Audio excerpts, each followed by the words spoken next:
The other thing you can do is take your client list. It's harder with 400, but if you've got, 20 clients, it's a little bit more manageable. And you can say, okay, I'm going to force rank my clients from the ones I really love to the ones I really can't stand. And chances are, who's at the top, who's at the bottom. It's the middle that's the challenge.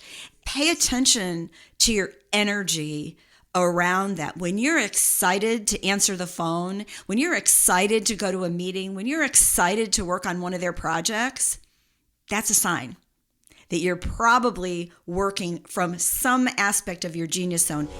Welcome to the Business Strategy for CPAs podcast, where I help you work less and make more. My name is Geraldine Carter. Most CPAs work super long hours for the revenue they bring in.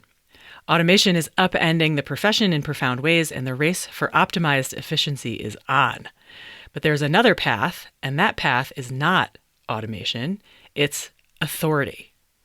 Here today to talk with me about this is my guest, Rochelle Moulton. Rochelle turns consultants and big thinkers into authorities.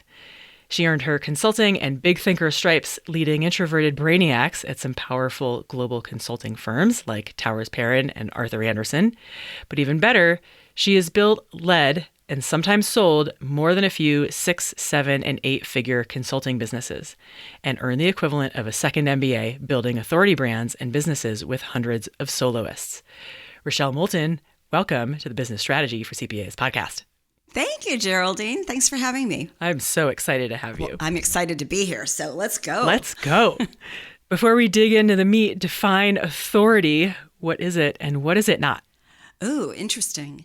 So authority is when other people in your specific niche look to you as a trusted source of information and advice in your field.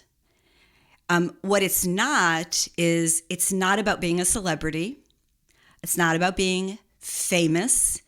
It's about really carving out a space that you dig into and you own and you build authority, because authority doesn't happen in a nanosecond. I mean, none of our careers happen in a nanosecond. But once you choose how you're going to focus your time and your energy, and you start to really dig into that and understand your people and your area of expertise, you start to build this body of knowledge. You build authority, and eventually you become one. I like it. So how is authority different than just expertise?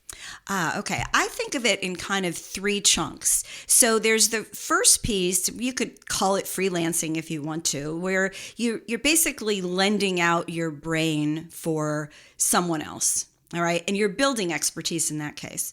Then kind of the next level I think of as expertise, like accounting is an expertise. Being a CPA is an area of expertise. And so you're an expert. People trust you to give them advice, sell them advice. They trust you, what you have to say. You've done the work to really build your area of expertise. Authority is a little bit different. Authority is like expertise on steroids.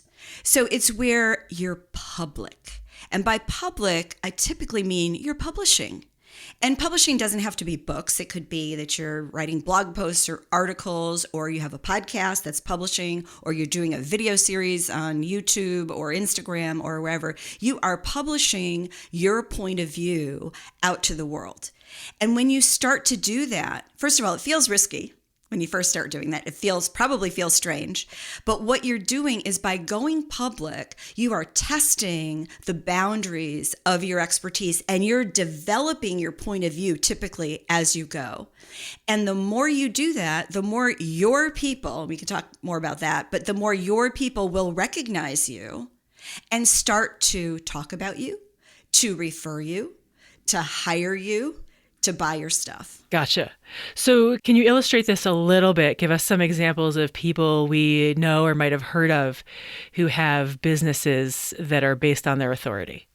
Well, you, for example, right? Your business is based on your expertise that you have published and talked about, and you are building authority. But typically, let me just give you some names. We'll see if people recognize them. Seth Godin is an authority on marketing. Jill Conrath is an authority on sales. Charles H. Green is an authority on trust. Who else can I think of? Just think about like Gary V. Gary V. Simon Sinek. I would say Simon more so than Gary V. And I'm not sure because I don't know Gary V's business, but he's got a lot of other things. But he definitely has a big brand personality business. I'm not sure if I would define all of it as authority, but it's the way I look at it is it's where you're using your expertise and you're pushing it out so that other people recognize it and start calling you that. I mean, think about this, right? Somebody in your sphere, a CPA might say, oh, there's an authority on CPA businesses, and that is Geraldine, as an example. And I want to make this clear that authority isn't just about being like the top big kahuna authority. Because this is all about how you niche your expertise, you can create your own white space where you get to be king, where you get to be the authority. So there might be 500 authorities in the marketing space, but each one has a little different area of expertise, a little bit different focus. Gotcha. Okay. And I feel like there could be a lot of baggage, a lot of charge maybe around the word authority. I'm just wondering if you find that people have a hard time identifying with that word for whatever reason, because they just kind of associate it with power or stature and those sorts of things. Can you comment on that? Well, yeah, it's interesting. It didn't make the book, but when I first started thinking and writing about this, I felt like we all pictured the authority as this sort of silver-haired, white man standing on a stage with this voice like the voice of God, that was what we thought about with authority. But I believe that that's an old vision of authority. And I think about the way that society and business is run now, the way that we can come from almost any place and create a business virtually online and share digitally means that it's way easier. The boundaries have come way down to build authority. And so you think about someone like Malala as an example, who when she first hit the global stage was a very young girl.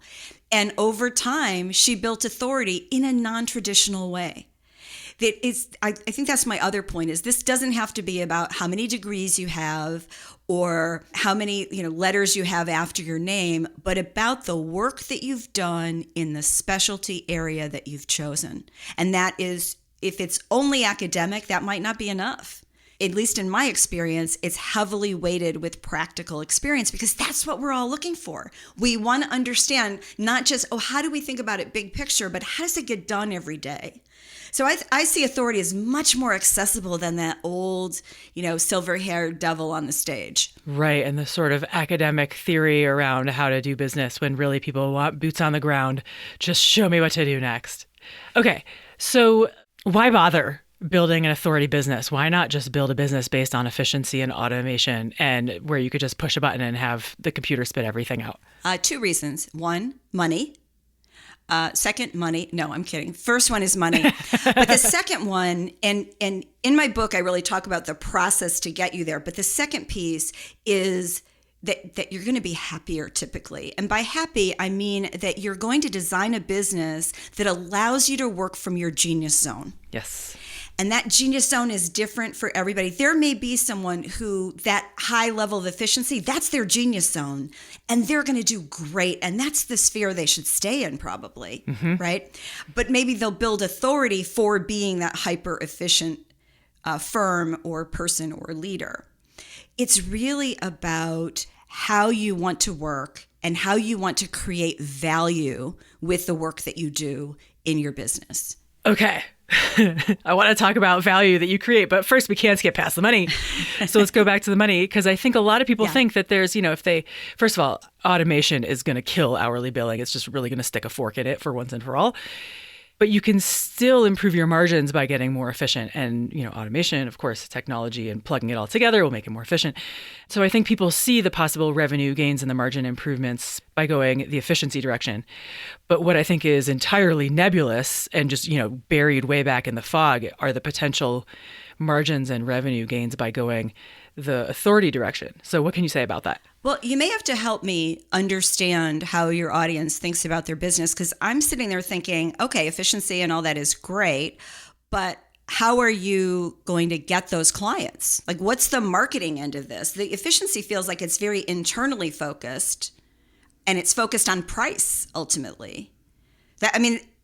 Tell me if I'm wrong. I mean, that's just how I'm hearing it, how I'm taking that it feels like very internally priced focused. Well, so that whoever's the cheapest gets the most clients. Okay, so you're opening up this whole can of worms here, which is value creation. So you might as well go back there. And it's very difficult to get valuable clients or clients for whom you can create value if you don't know what it is that is valuable to them and how to create that value.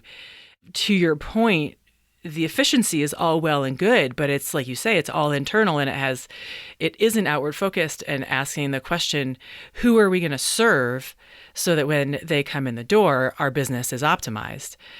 That conversation is hardly happening. It's happening a little bit. When I look out into the accounting space, there's so much conversation about automation and tech stacks and efficiency and how technology is changing and disrupting and everything. But there's the conversation around value creation is all but absent. And just to support that with data, because we like data around here, it's kind of required. There was a conference recently that is a national conference for CPAs and accountants. And I was looking through the topic list. It was like 4 days of talks and, 50 talks or whatever. And as far as I could tell, exactly zero were about value creation. Wow. Yeah, it's just not. I mean, it's empty. Nature abhors a vacuum. So here we are. So, value creation, how do you create value? What is valuable to your clients? Ready, set, go. Well, I want to start with a word before we get to value. I think I said it earlier, which is niching. Yeah. And by niche, I mean that you're picking a space, ideally white space in the marketplace that no one else owns, that you're going to own. And I'll just give you a really simple example. So I'm a non-accountant. I go to a cocktail party and there's two accountants and I meet both of them. And one says, "Hi, I do income taxes." "Oh, great. Nice to know you." I'm not going to remember that. Every accountant does income taxes in my brain as a non-specialist. I meet somebody else and they say, "Oh, I do financial work for Broadway performers." I remember that. Yeah. Because it's Broadway performers. And I'm probably going to ask that person, "Oh, really? Tell me more. What do you do?" And it's all in how they've positioned themselves within this niche. Because I think value creation, I'll segue to that in a little bit more too. Value creation is about what audience are you going to serve? We don't create value in a vacuum. We have to provide value to some designated group of people or companies or firms. So I believe until you get clear on what that niche is going to be, which is kind of your message on how you're really going to help clients, I totally understand why there's no conversation about value creation. Right. Okay. Yeah. Where's the machine to get your clients in the door? Yeah. So maybe talk about that, because I'm looking at you and you're thinking to yourself, we need a machine to get clients in the door. And like, your brain is broken for reasons that you and I both understand. But I want to dig into why your brain is broken, because there's a missing link here, right? Tell us what you're thinking about that doesn't make sense so that we can see it through your eyes. I want to go back, I think, and look at this slightly differently. Everybody has a vision for their business in some way. It may be a very emotional vision. It may be a very thought out vision. That's the first place, is that we all want a vision for our business about who we're going to serve, what we want to get out of our business. That could be revenue, it could be time, it could be that you're building an asset for future generations or for your other partners, but you have a vision.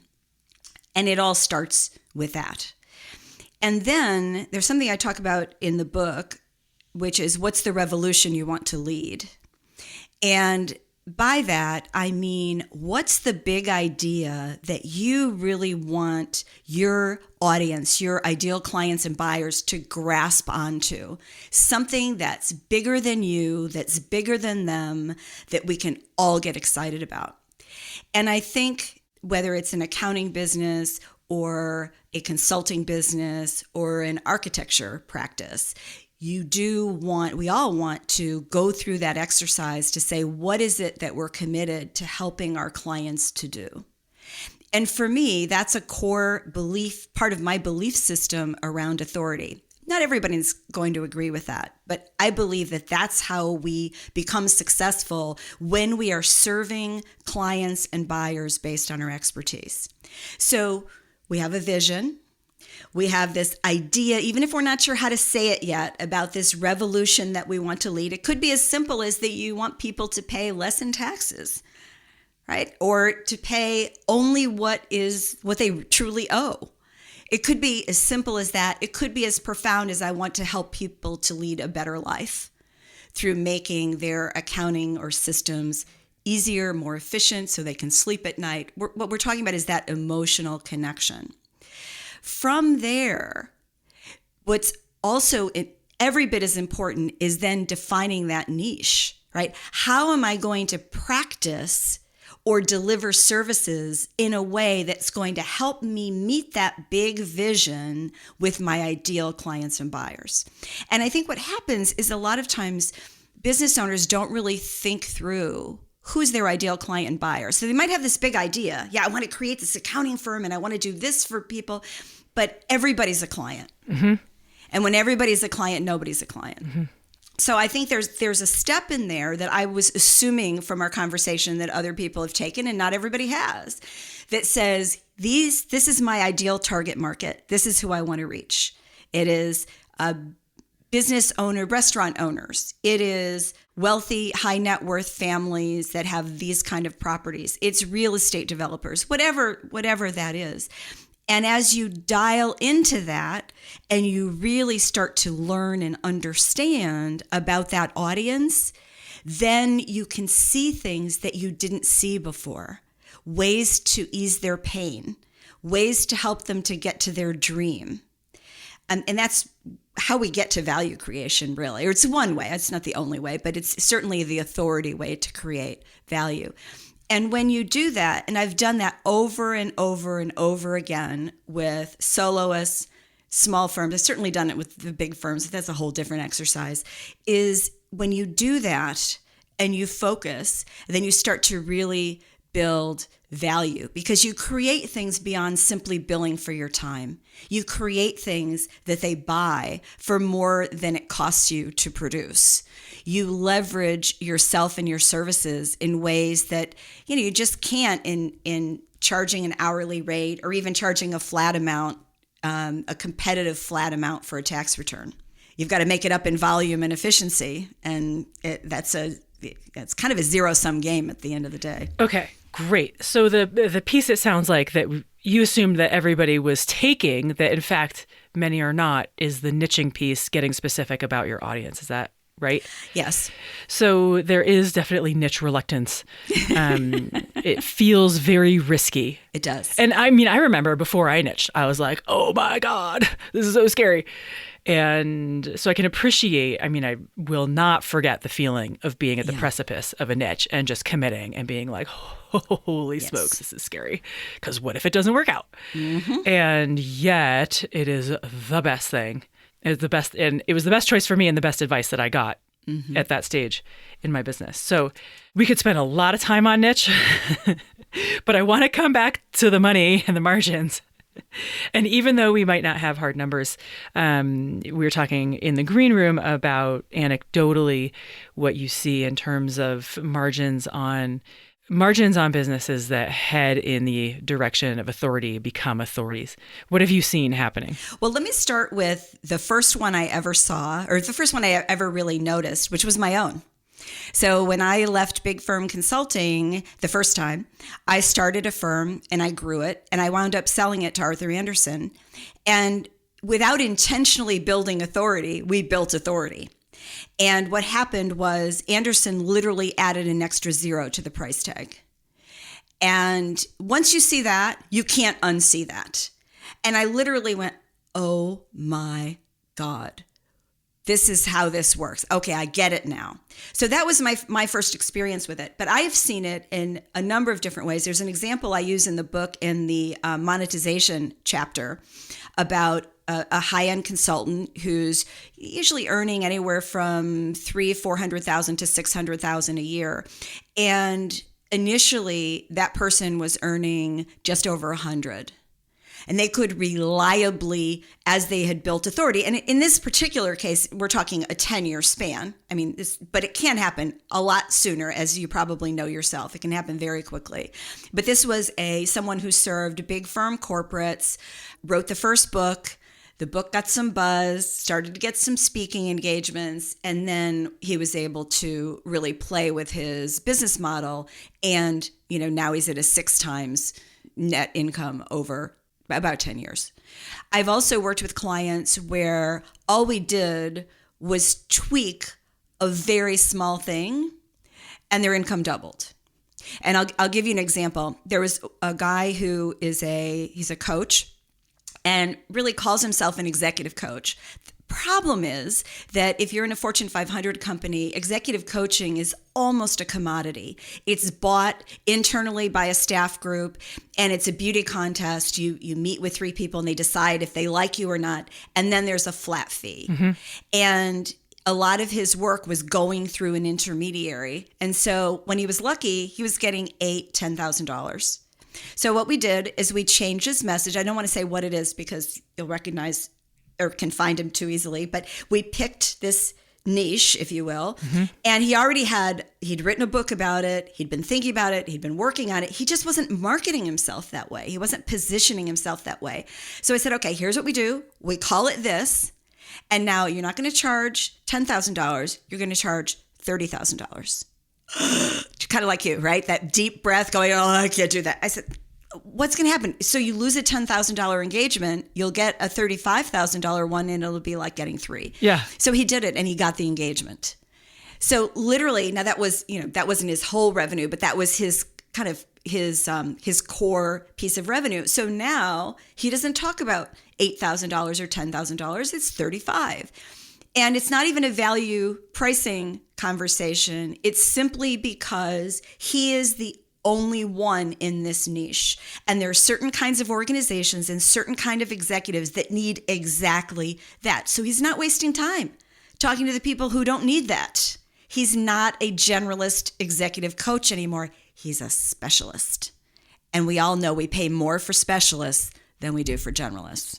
I just want to comment here, because as I observe CPAs going through the process of specializing is working so much less. I talked to one of my clients today. She's down to 3 hours a week running her business. Wow. Yeah. That's a success story. We did the optimization part. Yeah. I'd call that a success story, yes. So that she could be freed up to build the other part, right? Which is what we're talking about, becoming an authority in this niche that she's going into, or is in, I should say. But the thing that I see hands down is that with focus comes simplicity, which comes increased time to focus, understand your niche, understand your audience, the problems that you can solve for them, which means you get better at your job, which means you provide more value, which means you can raise your rates. And I see that again and again and again. When is a person ready to make this leap in their business? What do they need to have in place? When's it too early? When do they need more experience still? What are they looking for signals? Usually you want to have a few years under your belt, at least running your business, not necessarily, but not in the first 2 years typically.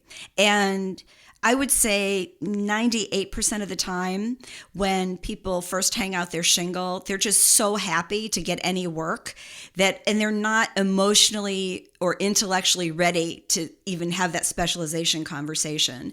And typically, because at least in the US, it's very much an American dream to start your own business. So your friends and your former colleagues, they're so excited for you and they send you business. And by the end of 2 years, that stuff tends to have died off. So if you haven't, built a sustainable business by that point, you start to kind of worry. So I would say at least a couple of years into your own business.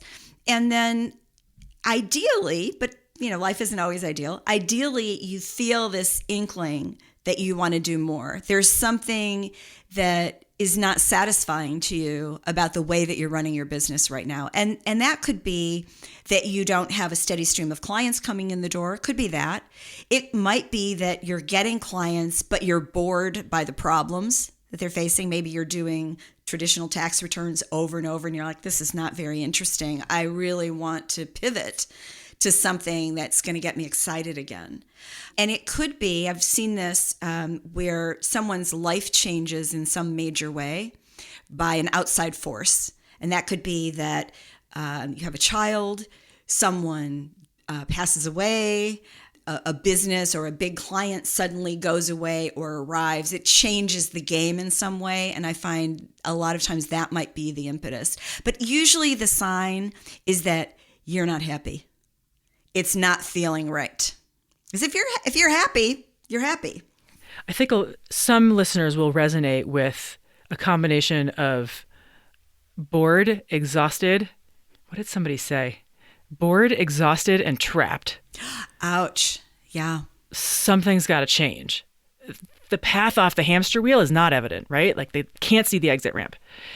And I think so often what happens is people have an interest that is kind of on the side. Like they really like this, these 10 or 20 clients over here who do this kind of thing. But those 10 or 20 clients are in a sea of 400 clients. And they know they're fired up about it. Like this actually happened just the other day. I was talking to a woman who, who has all the classic problems, all the classic symptoms, I should say. And we dug into it. And the minute we touched on a certain thing, a certain type of client, she just lit up. I mean, lit up the room.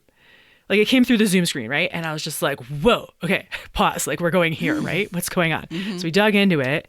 And it struck me that she had something of and I think you mentioned this earlier, like a zone of genius, that she was uniquely good at this thing.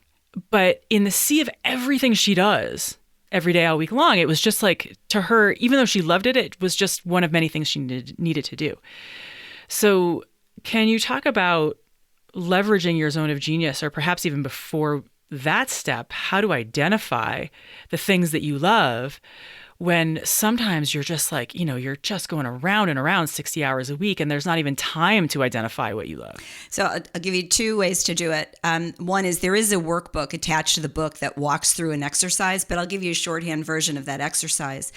And what that is think about, and usually by the time you get to 5 or 10 projects, you'll see the commonalities. But think about projects or jobs, if you don't think of your work as projects, where you were one of two things. You were either jamming on all cylinders, it was the best work you ever did, or it was the best project team you ever did. It was all the superlatives. Or it was the project from hell, the client from hell. And if you just come up with, at least 5 of those scenarios, maybe more if you're not seeing the answer as you go through those 5, and then dig into each one. And say to yourself, okay, what did I really love about that project? Was it the kind of company it was? Was it something about the work? Was it the project team? Was it that I worked with a team? Was it that I worked solo? Was it that I got to be creative? Was it that I got to rely on my skill at X? What was it? It's almost like an autopsy, if you will, of a project to really understand for you. Doesn't matter what anybody else thought, but for you, what was really wonderful. And the flip side, if you have trouble with that, take the projects from hell, because that can also tell you where your genius zone isn't, right?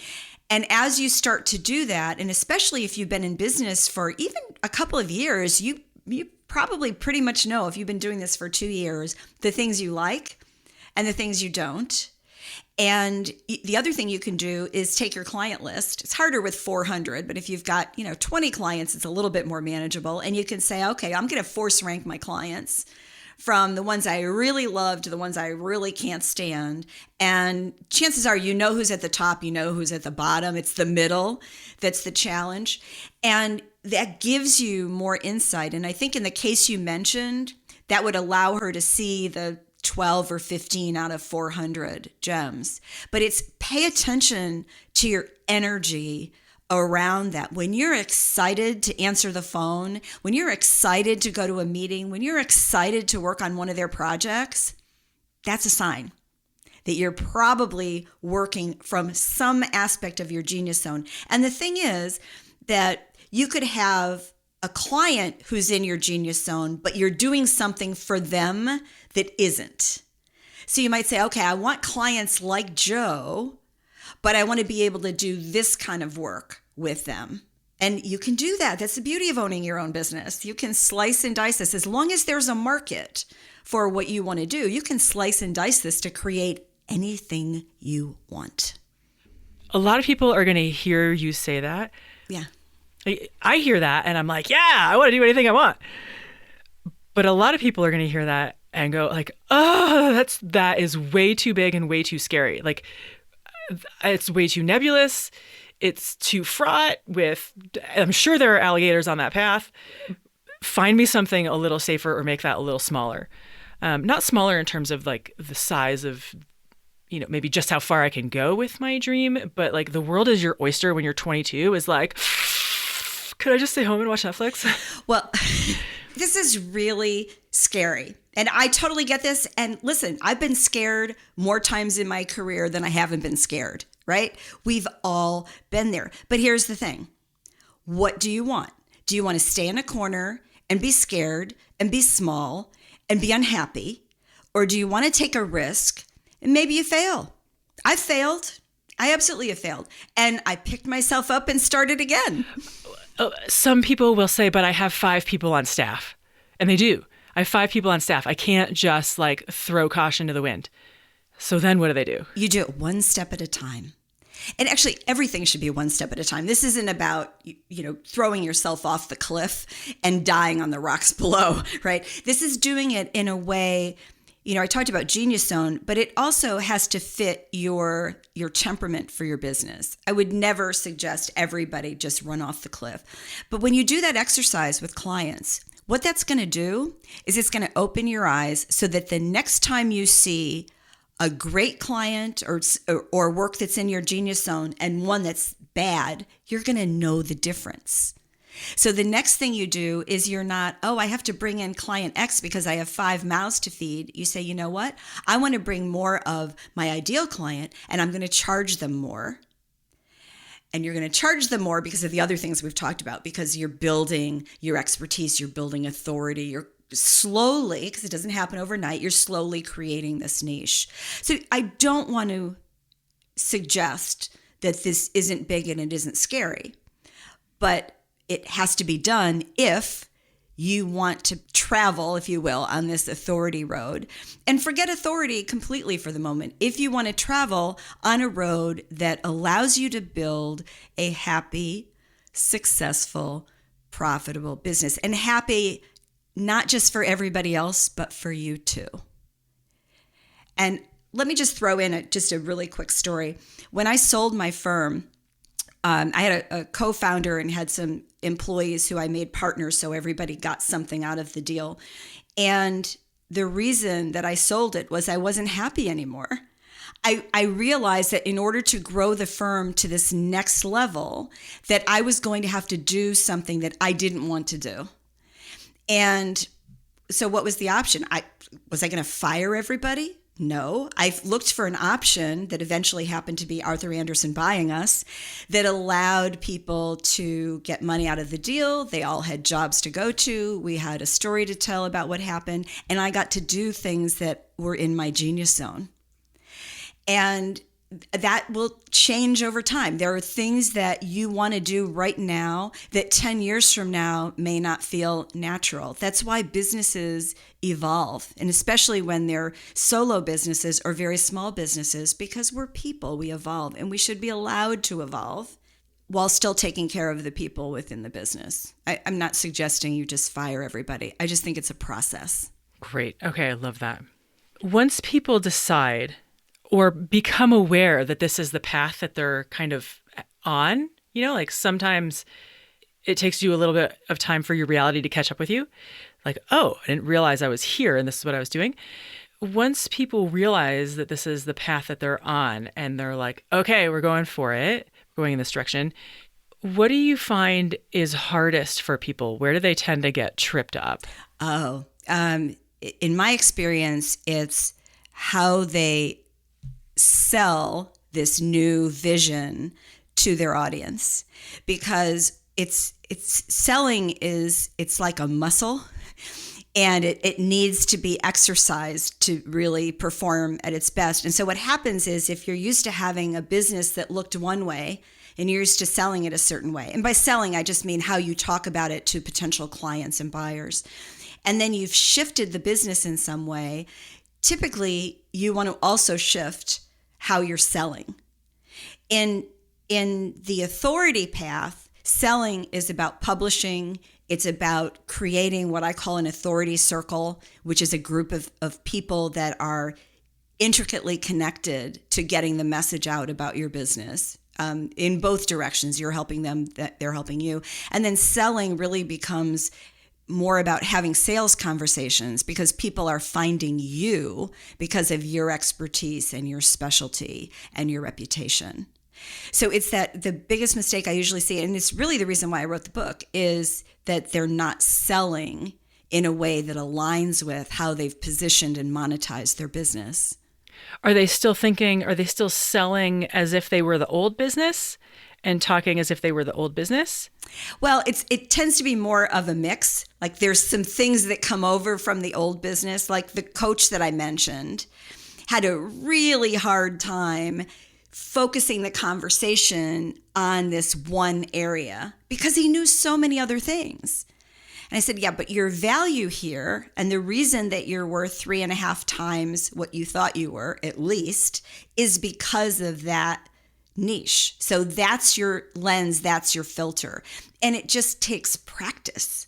You have to keep remembering how your new positioning looks, what clients you want to attract, what are the sound bites that you use, whether it's in a casual conversation, it's in your emails, it's in some things that you publish.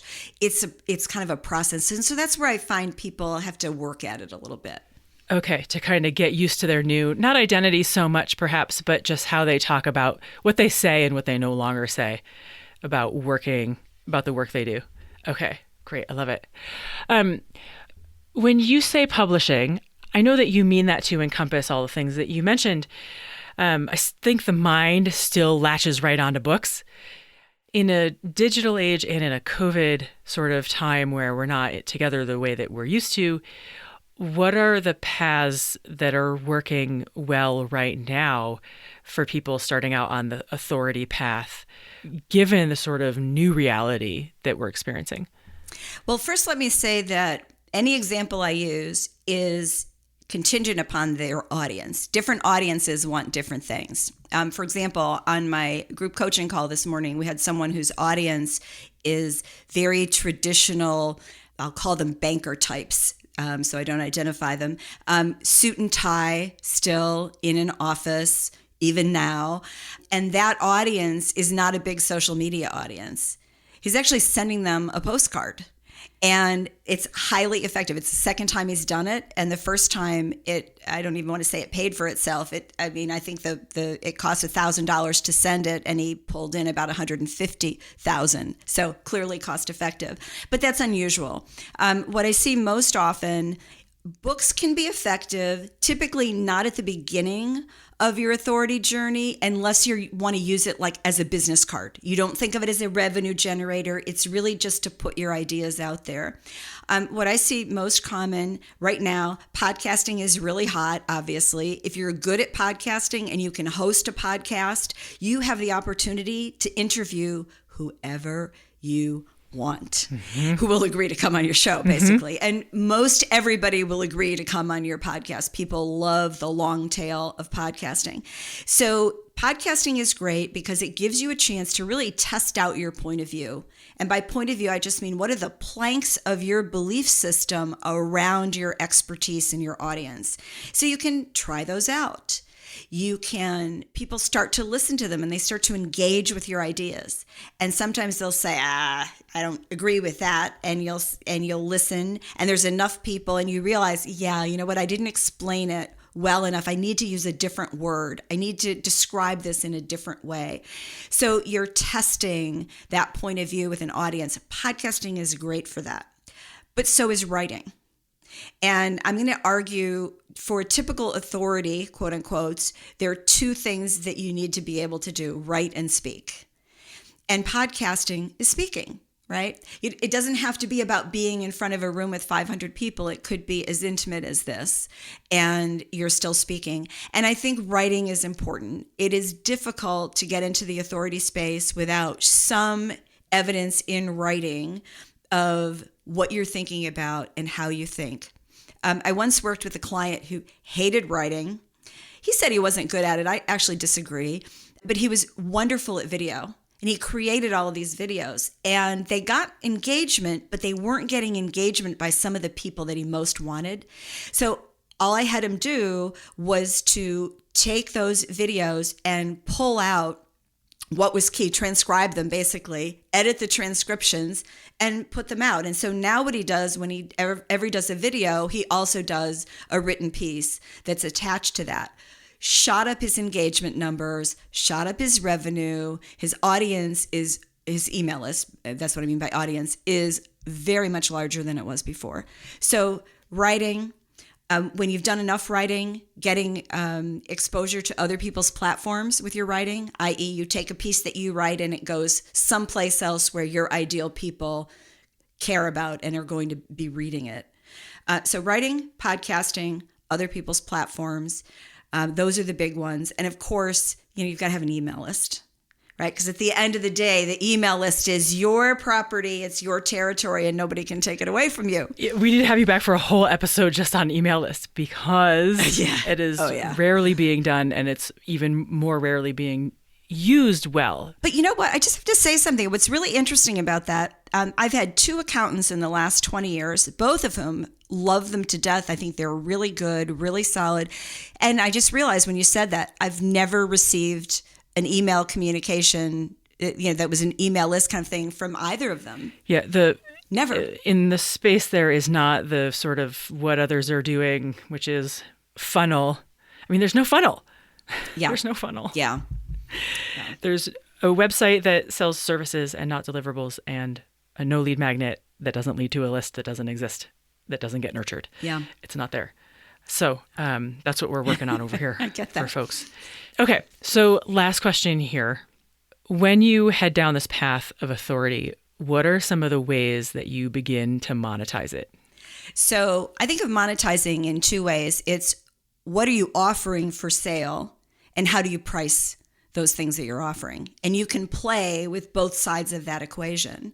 So let's take what I think of as a typical CPA style business. You're probably offering a menu of services around tax returns and filings, government filings. So you may have whether you have an hourly rate or you have a flat rate. What happens when you start to build authority is that you can take those traditional things and price them in new ways. You can price them higher because you're specializing. I'm thinking of an accountant, she's in a mid-sized firm, not a small firm, who specializes in restaurants, higher-end restaurants. She gets a very healthy premium over what her non-specialized peers do, even though her menu of services is very similar. But the other thing that you can do is you can change the menu. And that means you can create retainer relationships, you can create products, you can create a membership subscription, really the sky's the limit. And you can create information products that you sell one time.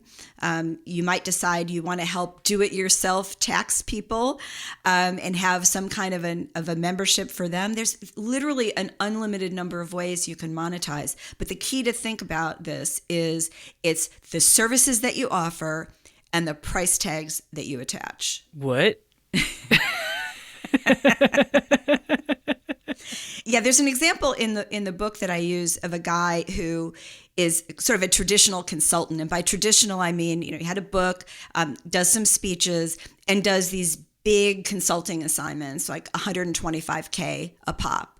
And you can make a lot of money doing that. I called it the gilded hamster wheel because he makes a lot of money. But because of the work, he's on an airplane all the time. He's tired. He's grumpy, which makes me think of like an accountant towards the end of tax season, right? You just want it to be over. And so what we did with his business was we knew that he needed to change, and he was willing to make less money. But my theory was, well, can't we do this and make more? Like maybe we could do both. Why not? Let's try for that. And so when you start, I'm a big fan of doing a product service ladder where you're writing everything down so you can see it all in one place, all of your services, all of your products, your pricing. And when we started to look at that, there was a questioning process with him that said, well, what if we do this? What if we do that? What if all of your meetings didn't have to be in person? What if maybe instead of doing 8 to 10 speeches a year, what if you did something else? What if you had an advisory retainer option?